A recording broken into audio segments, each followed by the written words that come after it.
지난해 우리나라의 합계 출산율이 0.72명으로 역대 최저치를 기록했습니다. OECD 평균의 절반에도 못 미치는 수준인데요. 이처럼 국가적 난제로 자리 잡은 저출생 문제, 해결 방법은 없을까요? 자, 오늘은 한국 여성 변호사의 부회장이자 새 아이를 키우고 있는 워킹맘 진형애 변호사 모시고 이야기 나눠보겠습니다. 네, 변호사님 안녕하세요. 네, 안녕하세요. 오랜만에 법률 방송에 오니까 너무 반가운데요. 네, 반갑습니다. 네, 최근 우리 사회의 큰 화두가 이 저출생 문제인데요. 국가 소멸 위기에 직면했다 이런 네. 이야기도 나오고 있습니다. 변호사님은 어떻게 보시나요?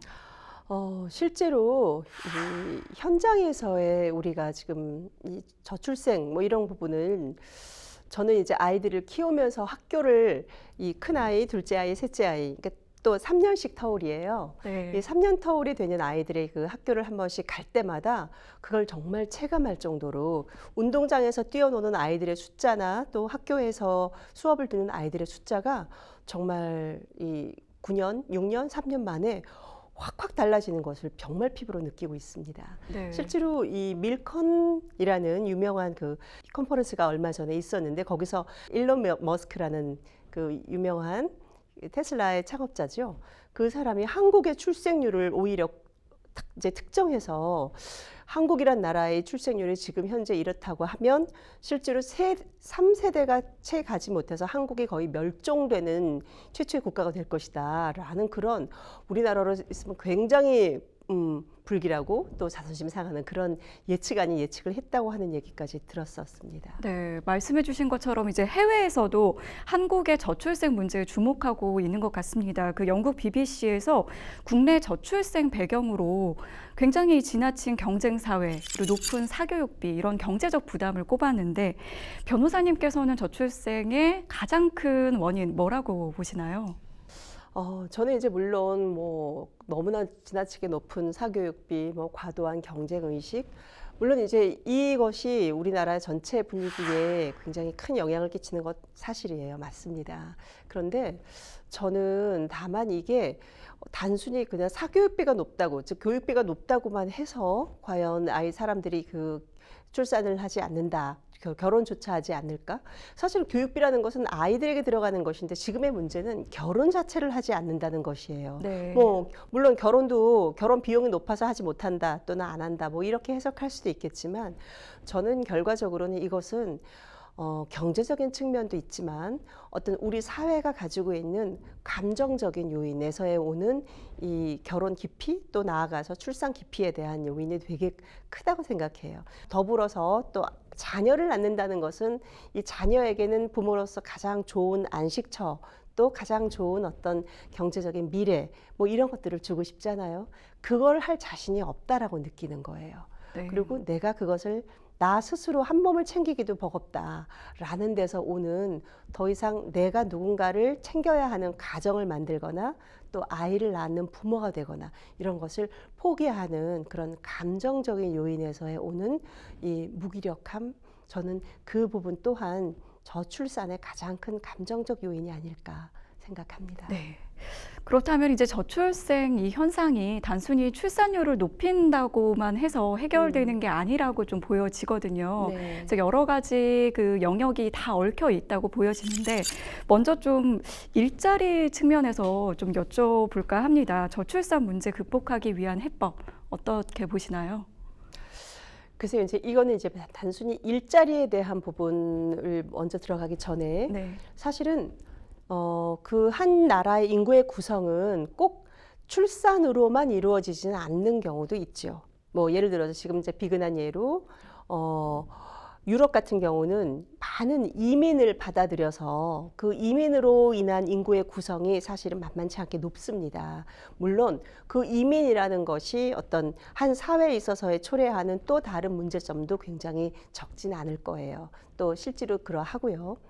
일자리 측면에서 본다면 이제 더 이상 예전처럼 정규직, 비정규직을 나누고 계약직과 또 임시 근로직을 나누고 그렇게 어떤 일자리를 계속해서 세분화시켜서 나누고 그 나눔이 곧 등급이 되고 저는 이제 그렇게 우리 사회에서의 일자리 등급을 매기면서 마치 그 일자리가 그 사람의 개인 인간의 등급화되어지는 그런 분위기는 저는 아니어야 한다고 저는 생각합니다. 그리고 특히나 이젠 정말 다양한 모습의 일자리들이 나타나고 있고 실제로 그렇게 되고 있어요.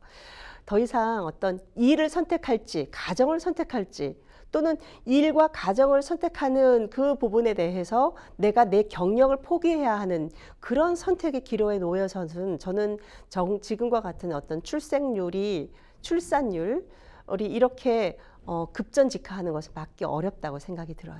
네, 그래서 일자리와 근무 환경 부분에 좀 대해서 더 유연화하고 다양화하게 만들어야 하고 그것이 결코 등급화되어서는 안 된다라는 것이죠. 네, 그렇군요.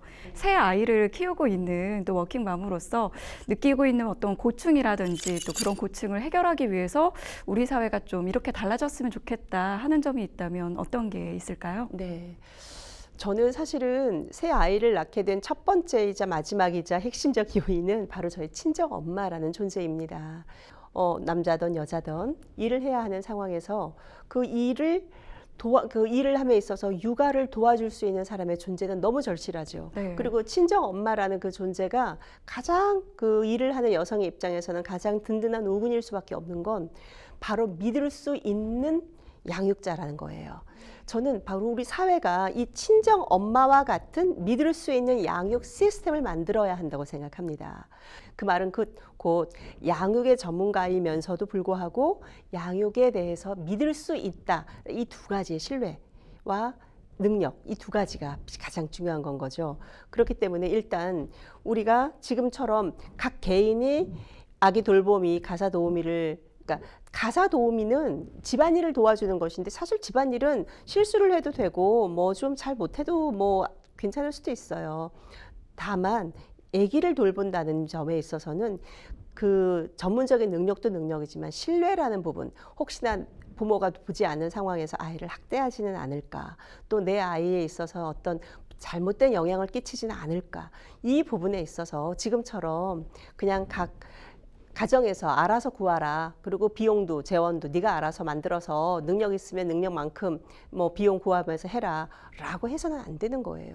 그렇기 때문에 저는 지금과 같은 이 베이비시터를 국가나 지방자치단체에서 책임지고 일단 모집하고 관리하고 그에 대해서 교육을 시키고 그리고 그 사람들이 어떠한 사람인지 또 그 사람들이 만약에 어떤 잘못이 있었을 때 그에 대해서의 사후적인 배상이나 지원책까지도 이제는 국가와 지방자치단체가 그런 시스템을 만들고 정말 그렇게 훈련받은 정말 전문적이면서도 믿을 수 있는 가사 도우미를 가정에 파견 내어 보내줄 수 있는 그런 시스템을 구축하고 그리고 그에 대한 가정에 따라서는 비용에 대한 일부거나 전부까지도 지원을 해줘야 한다고 생각해요. 네. 변호사님 마지막으로 하시고 싶은 말씀 있으시면 해주시죠. 저는 우리 사회에서 아이를 낳는 것에 대해서 이렇게까지 기피할 문제가 과연 경제적인 문제에만 치중되는 것일까라는 생각을 해봤어요. 저는 우리 사회가 부모와 자식 간에 현명하고도 적정한 거리 두기가 필요하다는 생각이 들어요. 무슨 말이냐 하면 자기가 낳은 자식을 정말 자기가 어떤 이루지 못한 욕구나 욕망의 대리 만족의 도구로 보거나 예를 들어서 내가 어떤 이루지 못한 꿈을 자식을 통해서 대리로 이루고자 하는 뭐 나는 공부를 못했지만 너는 꼭 공부 잘해서 의대를 가야 된다라든지 뭐 얼마 전에 그 스카이캐슬 뭐 이런 드라마에서도 있었던 것처럼요.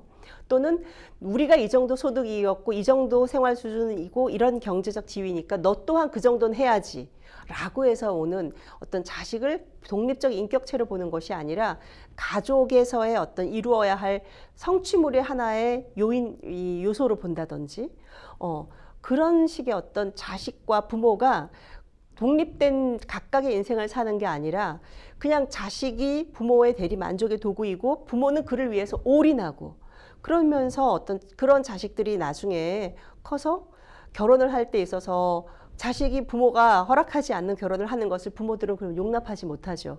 우리 흔히 드라마에서 많이 듣는 내가 널 어떻게 키웠는데 이렇게 말하는 그런 상황이 생깁니다.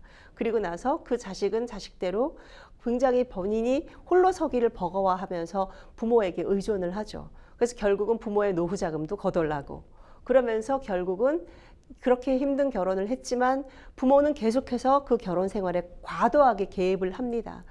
우리 사회에서의 자식을 키우는 데 가장 중요한 것은 부모가 행복한 자기 인생을 사는 모습을 보여주는 거라고 생각해요. 그래서 정말 자식을 낳는 것이 꼭 야, 자식 낳으면 돈 엄청 많이 들어. 이 얘기가 아니라 낳았는데 나는 그냥 이 아이와 더불어서 내 인생이 좀 더 행복했었던 것 같아. 라는 그런 이야기를 할 수 있는 우리 대한민국의 조금 더 건강하고 성숙한 사회가 되었으면 좋겠습니다. 네. 저출생 현상이 사실 우리 사회 곳곳에 정말 다양한 문제를 초래할 수 있는 만큼 앞으로도 좀 촘촘한 지원이라든지 대책이 좀 필요해 보입니다. 오늘 좋은 말씀 해주셔서 고맙습니다. 네, 감사합니다.